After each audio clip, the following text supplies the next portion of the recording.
Hello there, Sir from 17 once again. This is going to be a channel update, because it's been a while since I've done one of these, and it's always nice to keep everybody in the loop and give you an idea of what's happening in the coming weeks and what's happening right now with the channel. So I want to begin by talking about Patreon. Patreon's one of those things that I don't get the opportunity to talk about too much, so I like to save it for the channel updates, and occasionally on stream when it gets cropped up over there. But my Patreon, much like a lot of people on YouTube, I have a Patreon where you can support me and help me do what we do here, and continue to fund the Empire and the projects and so on and so forth. And my Patreon goes up and down, it fluctuates a lot like most do, but I like to give this moment here to shout out the people who have pledged to it. And this is going to be, I mean, the last time I did one of these was Christmas, so there's a couple months worth of up and down here. So some of these people might no longer be pledged, but that's not the point. It's just about giving back recognition for the people who helped do what they do for the channel, which is always really, really awesome. So I'd like to thank Amias, I would like to thank Christopher, Daniel, I would like to thank Miles, Stephen, Jack. I would like to thank Adrian, Jared. We've got another Jack here. Another Stephen. Anthony. Trinity. Faisal. Adam. Apparently this email address is getting spam emails from some random dude from Patreon. Weird. Michael, big thank you. I do not know how to pronounce this one, so I apologise in advance. It looks like Guillaume, something like that. Thank you very much. And that's the list, folks. So just a massive, unending thank you to all of those people who've decided to help this little unknown YouTuber continue to make content and strive to make better things and continue to bring awesome things to the channel. It's because of you people that a lot of the motivation and a lot of the drive that I have to do this can continue. Because as you know, YouTube at this moment in time is kind of like a barren wasteland. It's a bit like a post-apocalyptic winter where we just don't see any sign of anything growing or anything living. But it doesn't necessarily mean that's not happening. It's just it can be hard to see sometimes with just the unending bad news after bad news. I'm sure you're all aware that the ad revenue has taken a hit thanks to the unfriendly nature of some of the videos on YouTube and the ads essentially pulling out their support. And then there's the things like right now we're in a doldrum of YouTube anyway, so it's always tougher in these months than it is in the other months because there aren't the same amount of games, there's not the same amount of coverage, there's not the same quality ads being played on videos, so you definitely have to get creative, and I'm just grateful that people want to support, have showed a willingness to do so, and a big thank you to all of you. You make the channel what it is, you know, you keep the lights on. And it's not just these kind of folks that have recently joined, it's the people who are still there. It's the people who have been there but can't be there anymore because life just works that way, you know. Big thank you to everybody. This is a crazy world that we live in, and the fact that I'm able to continue doing this is a privilege, and it's something that you shouldn't take for granted. So I'd like to thank everybody wholeheartedly for the support and for the future support. And hopefully I can I think I'm going to start going on my Twitch and talking about potential changes to my Patreon, because I want to make it something that people want to be a part of. And you might remember when I first set it up, it was one of those things where I wanted to kind of put it on there just as an area for people to support if they wanted to, because you always get those messages like, I want to help out, what can I do? And you can't be like, yo dog, drop your bank details, bring all your hookers round, we're going to have a good time, because it just doesn't work like that. So instead I generally say, you know, go to this place, this enables you to set up your own parameter and support in the way that you want to do it. But Patreon is kind of one of those schemes, like a lot of schemes on this planet. It's kind of, you get something in reward for what you give. And you know me, I'm not the biggest fan of that kind of setup, because it's a bit of a stigma with a lot of it, and I always feel like you're being undercut in some way. I personally prefer people that support just for the selflessness of it, because they want to put something forward and they feel like it deserves it. I think that's the most purest form of support and the best in my opinion. But you can also see it from the other side as, well, these lazy motherfuckers just want money. You know, we should get something for the money, right? And I agree with that too, so it's kind of a double-sided sword. But my Patreon at the moment, my goals are all improvements. I don't have any kind of, you know, bait or lure for people to come in and pledge who necessarily wouldn't normally pledge. So I should probably work on discussing it with the people that do enjoy the channel to see what would incentivize them to throw some extra support if they weren't already doing it, kind of thing. So it's definitely something to look into. And, you know, I'll try and make it as decent and as fair as I can, because I'm not Darkside Phil. But that was Patreon, folks. Big thank you to everybody. I know it can be a bit annoying if you're not interested in it and you just sat there thinking, like, I've just done an 8-hour shift, what's this wanker talking about? Asking for money, how dare he? I'm 100% with you, brother. But, you know, it's the lifeblood of the channel, it's how it works. So let's talk about the channel.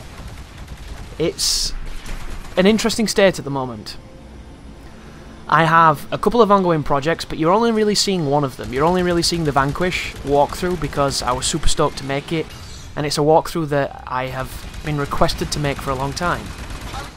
The hype around it, the buzz around it was quite excited to begin with, and as with everything on YouTube, it's kind of teetered off a little bit now, and it's just kind of the hardcore elite that are going over there and checking it out. The other projects that are still running, that you're not seeing too much of God Hand is still running. I have a couple of episodes of that I'm going to be sharing to kind of mix it up a little bit. And then of course there's a Wonderful 101, which I haven't shared an episode of that in over like a year. For good reason as well, but it's going to get finished, guys, don't worry, 'cause it's already finished. Additionally, on top of this, there are the one-off videos and the different kind of videos, which is the direction that the channel has moved towards, which is going to be things like the balls deeps, and the reviews, and the topic videos. I have got a bunch of these on my system at the moment that I'm going to be sharing, but once again, the walkthroughs are meant to take priority until there's no walkthroughs to do, and after the Vanquish one, you're probably not going to see a walkthrough for some time. And it's for good reason too. There's no need for them, guys. You know, I love making walkthroughs. My channel is a walkthrough channel, and when there are games worth covering, I will make walkthroughs for them. But right now, it's just not the case. So I would prefer to put my energy into something that I'm interested in, that I'm passionate about, rather than making something for the sake of making it. And at this moment in time, I'm having a lot of fun with the balls deeps. They're getting a decent reception on the channel, and they don't have any kind of commitment to them. And this is a really, really big thing with YouTube. When you start making a playthrough that's 300 parts or something ridiculous like that, at the beginning everyone's excited for it, but by the end of it you only have the people who really bleed that kind of content, and that's not for everybody. Not everybody has the time to commit out of their busy schedules to watch that kind of thing, and it's not because they don't want to, it's because they literally can't. They have families, they have hobbies, they have responsibilities, they've got all this shit going on. You can't expect people to be like, oh my god, get out my face, dad, I need to do this, I'm not visiting the family, I'm watching this dude on the internet for the next 5 hours because he's just released 50 videos. You can't expect it, and that's why those projects will inevitably degrade, and they always do.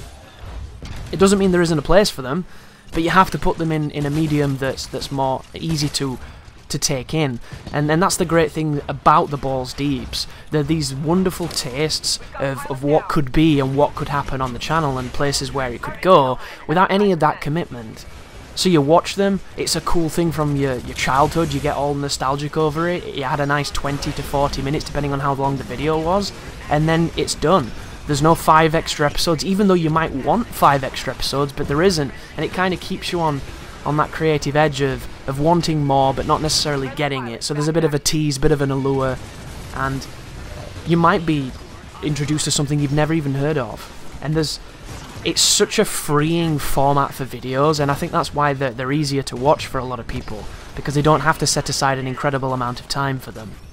And on top of that, I've released one of the topic videos that I've been talking about, which was talking about demos, and a lot of people seem to enjoy that. It was only about 6 minutes long, but it was just an interesting, you know, like food for thought. Here's something that I feel is cool. What do you think?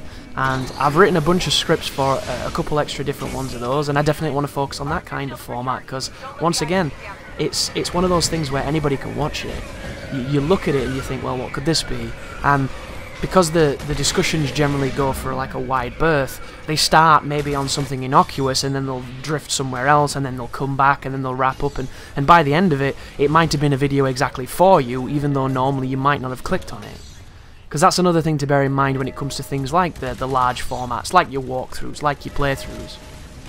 On YouTube right now, well, I say right now, this has been popular for a very long time. The popular way of making that content digestible was to trim it together, was to cut it down, remove the fluff, and have it a very, very focused thing. And I experimented with something like this called the worst through, where I essentially took a playthrough that I recorded, and I cut out all the downtime. I left in all the stupid shit that I said, all the moments where something weird happened in the game, some of the more important key focus areas of the story of the game, like the boss fights, you know, the gauntlets, the specific moments, and then it was all done in kind of like 10 to 15 minute segments, and I think there was only about 5 or 6 of them. So it's way more palatable than, say, 30 minutes, or say an hour-long video set across a period of 100 parts. And it's a very major contrast between the two.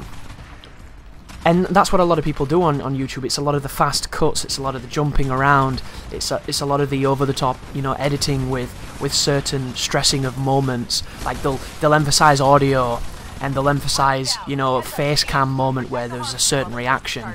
And that's the stuff that a lot of people gobble up, because it's this fast, you don't have to have any kind of commitment to it, you don't have to learn anything or understand anything, it's just a slipstream of interconnected moments that just kind of flow past you, and you get it by virtue of it not really being that challenging on the viewer. And that's fantastic if you like that stuff. I enjoy doing the worst through format because it was so different, but not everybody wants it, you know, and my channel isn't really known for that, but I'm always in the market for experimentation, so I do actually have a couple of those planned. It's just getting the games is quite tricky because I want to do games that I personally like that aren't very good, to try and do kind of an opposite end of that, because they are worst throughs, they're meant to be, you know, not less than stellar games, and I've got a couple to pick from that I'd love to share, but once again getting that to happen is quite tricky, which is why I don't promise anything. And then on top of this is going to be the emphasis on reviews. Reviews are an interesting one for me, guys. I love making them, but they're hard. And they're hard because I'm anally retentive with a lot of things. Writing the reviews is easy. I can write a review in about an hour to 3 hours, and it's generally about 5 to 7 pages, and it's exactly what I want it to be. It's ridiculous, it's hyperbolic, it's got a lot of good points, it's got a lot of silliness, and it's generally entertaining. The writing part is easy. It's making the video part that I find challenging, because I want to, you know, to have the right amount of gameplay and the right things here and the right things there, and finding that and capturing that and making that is incredibly time consuming. So when I say difficult, it's not hard as in it's physically taxing, it's just the tedium involved in getting it the way you want is a lot of asset acquisition, which is just boring as fuck. Which is why on The Surge, I said it was for spoilers, because it was a new game, and it gave me a massive out, but I didn't do a video to that, I just did a screenshot, and it was just the audio. And that is the best format for me personally, because it gets around my very picky nature with things. But I also can understand that it's not the most interesting thing to sit and watch, because some people, when they listen to reviews, they like to see stuff. There's a lot of people that need that visual element, and I 100% respect it. And when there's a certain game, when I'm passionate about it, and there's something in it that's really interesting, that visual element comes easily, and it's really fun to do.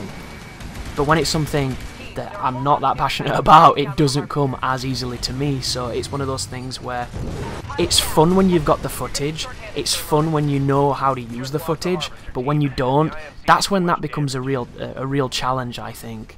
Because there's a lot of subtlety and nuance to that kind of editing that you don't see, because you're not meant to see it. And that's the shit that I stress over.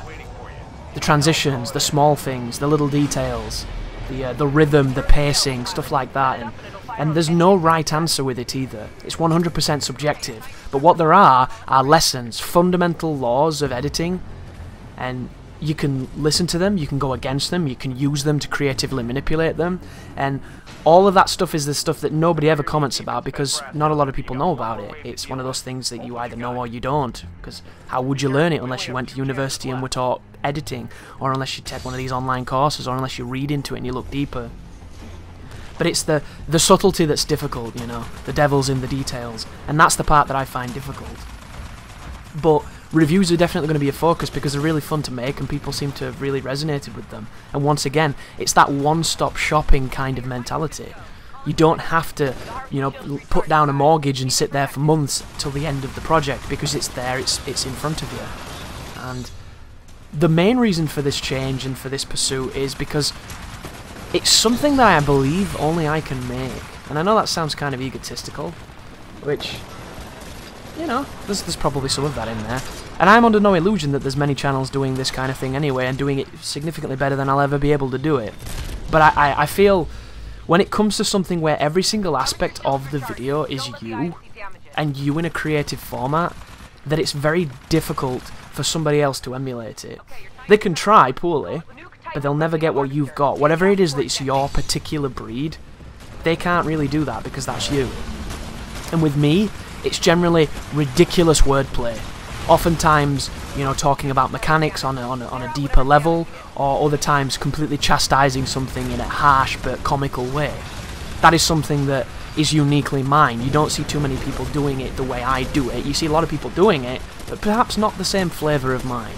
And then when you can combine that with some of the editing techniques, you can combine that with some of the gameplay, some of the other things, it's a format that's not as homogenous and easy to do. Because walkthroughs, let's face it, I could give my sister my HDP VR, she could record a walkthrough. I could give her my microphone, she could do a commentary. It might not be what you like, it might not be what I like, but she could do it. Anybody can do that. Because it's fucking easy. You know, especially nowadays with games being so goddamn easy they practically play themselves. The drive and the demand for it is just not there. You know, I thought of myself many moons ago as a specialist in that kind of thing. But then you look at it now, search walkthrough on YouTube. Everyone's a fucking specialist. There's a million guys doing what I do. And it's just like, how do you stand ahead of all those people? Well, I went for hardest difficulty. I went for, I'm going to make this so bullshit difficult that anyone else struggling with this can't have this kind of pain and this kind of problems. So my videos would have to help them just by sheer virtue of how ridiculous I made it. That's the direction I went. And even then, there are still people out there doing way more ridiculous things than I've done, but the one thing that generally divided us was they didn't have commentary and they weren't walkthroughs. They were, here's this massive EP-ness moment on a video of me being amazing. I'm really proud of it, come check it out. And a lot of people watching it like, oh my god, this is amazing, but how the fuck do I do this? How do I translate what this guy's doing? Because I don't understand it. I don't understand all the clicks per minute, all the crazy techniques that he's doing, and I'd love to know what they are, but nobody knows what they are. And that's the joy of having something like commentary on those projects, because you can convey those higher level plays, those mechanics, those things. You can tell people what you're doing in that instance, what your hands are doing, if there's something particular they have to look for, if there's some way to make it easier. But now we've got to the point where all of that high level play just isn't really necessary. The only place you're going to find that is probably in competitive multiplayer, or in something like a fighting game, because they're the only games now that have kept that complexity. So you look to the most recent releases and you know, the potential walkthroughs that we could have made. A lot of people wanted me to cover Prey. I know people were quite disappointed when I didn't. I don't think that game looks very good. I've played a bit of it. It seems like it's got a great atmosphere. It seems like it's got a really interesting world, and the whole navigation spirit of that game seems wonderful. But everything else doesn't feel good. And I hear the hardest difficulty on that is really tough, really crazy. But it's one of those things where you make that walkthrough, you do it as best as you can. Who the fuck cares? We look at the statistics on achievements and trophies to see how the smallest percentage of people even challenge those higher difficulties. So, where's the market for that? Where's the people that want to see that? And then you see, you know, a completely what am I trying to say? And then you see some kind of completely unrelated video to do with Prey that's incredibly popular that had nothing to do with those things that you thought people would need. And I think that's one of the curses of pursuing the ideal of trying to help / teach people, because a lot of people don't think they need it. You know, a lot of people want to go to YouTube to feel better than everybody else. You know, we've all seen those wonderful people in the comments who, oh, I did this first time with my mum sitting on my face. Like, wow, why would she do that? Who knows? Strange family. But he's really good at that game. No proof, never has a video on his channel, but there's his comment, and that comment exists on every video you've ever made. There's always somebody that's done it twice as fast as you did it, with twice the ease, and they're 6 years old and they don't have hands. Like, those guys are amazing. They never have proof, but you know, God bless them.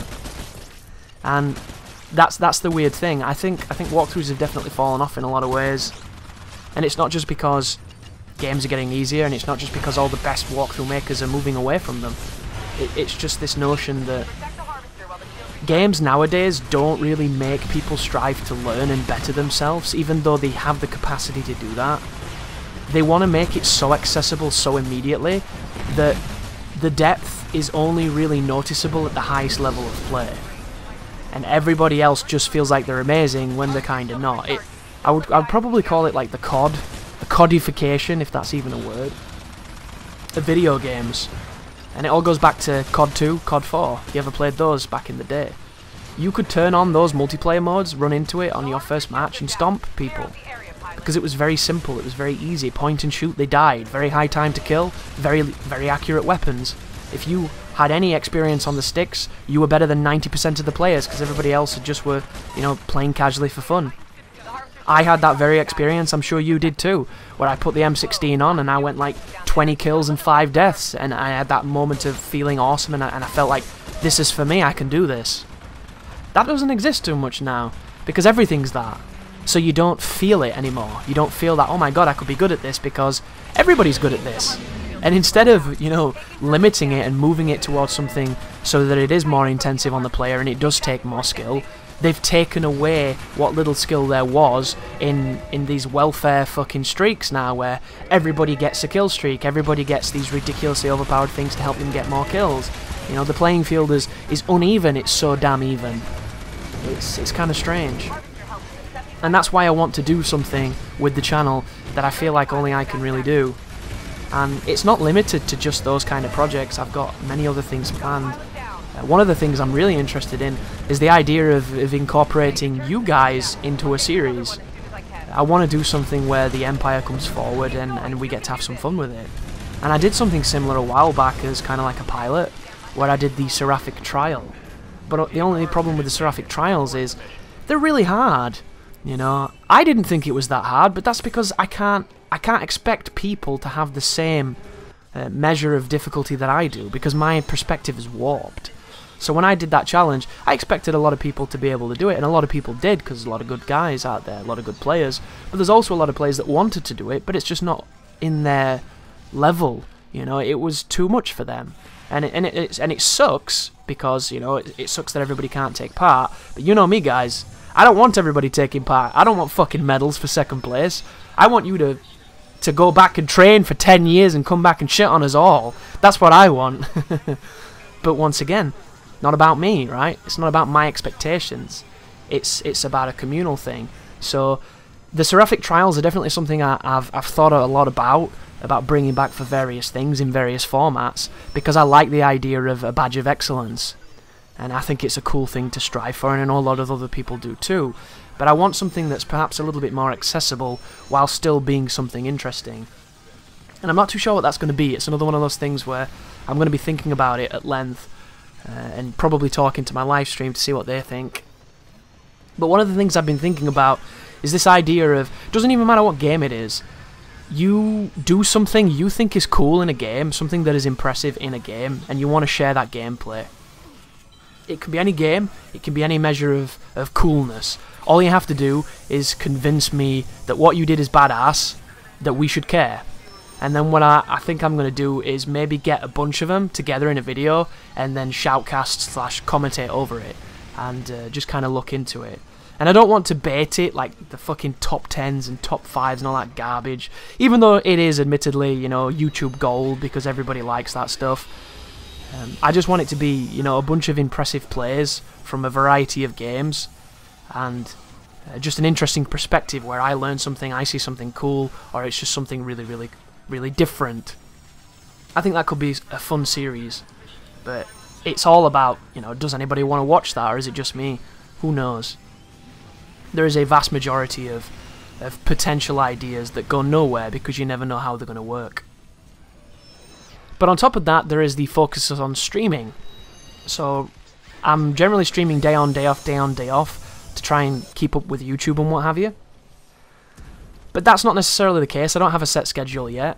I do anywhere between about 2 hours to a bit longer, depending on if I can, you know, with what I'm doing in that day. Because one of the things you notice with streaming a lot is whenever I'm in the mood to do a big, long, awesome stream, I always have something I have to do that crops up, and it can be kind of awkward. But the streams themselves are pretty fun. I'm having a lot of fun with them. Playing games that I wouldn't necessarily, you know, share with YouTube, but I'm doing it just for an excuse to kind of chat with the stream chat and have a good time. And everybody seems to be, you know, hanging out and talking shit and doing what, you know, generally makes those environments quite fun. And that's something I want to focus on. A lot of people have been giving me information about the affiliate program, but I'm a little bit reticent and wary of it myself, because when it comes to Twitch, you want to be a partner, right? The affiliate is a stepping stone in the right direction, but it feels to me like it's kind of a bootleg version of it. And the other day I was playing Turok 2 and I had over 70 people in the chat with me. So I think if I can pull that kind of number consistently, I should be able to get on the partner program anyway if I apply enough times. So I think instead of focusing on the affiliate stuff, I want to focus just on the proper, you know, prestigious platform rather than the new beta version of a bootleg variant. But I guess we'll see. But yeah, a focus on streaming is definitely something I want to go towards. Streaming is really, really fun. It's also really easy too. It's one of those things where you just kind of, you start, you go, you have a laugh. It's as good as what you put in. You know, if the stream chat is really engrossed and there's tons of different topics happening, we can all get together and do something interesting. If it's not that way, then I can focus more on the game and maybe have more progress there. It's one of those, you never really know how it's going to go until you're there, because you never know who's going to turn up. You never know, you know, what the game's going to present you with, because if you're anything like me, whenever I stream, I play like shit. So it's always fun to see stuff that I would do effortlessly if I wasn't talking and holding a conversation that I don't do effortlessly at all. So there's enjoyment in that as well. And then there's just the idea of, you know, I think people like being able to be part of these little niche communities. So they like the idea of having a place to go where they can talk about dicks and all the ridiculous porn topics that come up for no real reason on my stream. You know, it's a very uplifting and freeing feeling when you don't have to temper your opinions and to temper your weirdness that oftentimes comes out in my chat. But that's pretty much the focal point at this moment in time. I don't even know what the next new release is, guys. I'm certain there'll be something in July that I'm excited for that I'm going to be bringing to you. But up until that point, there's the potential that every week there'll be something cool on the channel, because I'll be doing some kind of topic video, potentially doing a review, or just bringing to you those balls deep videos where we jump into games you never knew about, or games you played when you were a kid that you completely forgot about, and just keep on moving it forward with that, with the streaming as well, and with various other things. It should be cool, it should be fun. But as always, I'd like to thank everybody who takes the time to support. You know, I am a small channel. I am a kind of controversial channel. I've got strong opinions. I don't bite my tongue often. I'm not afraid to tell you to fuck off when you need telling that. And I hope you're not afraid to tell me to fuck off, because that's kind of how this relationship works. But yeah, thank you everybody for watching. Thank you for supporting. Thank you for sticking in there. Thank you for putting up with me. Thank you for me putting up with you. And as always, you take care now.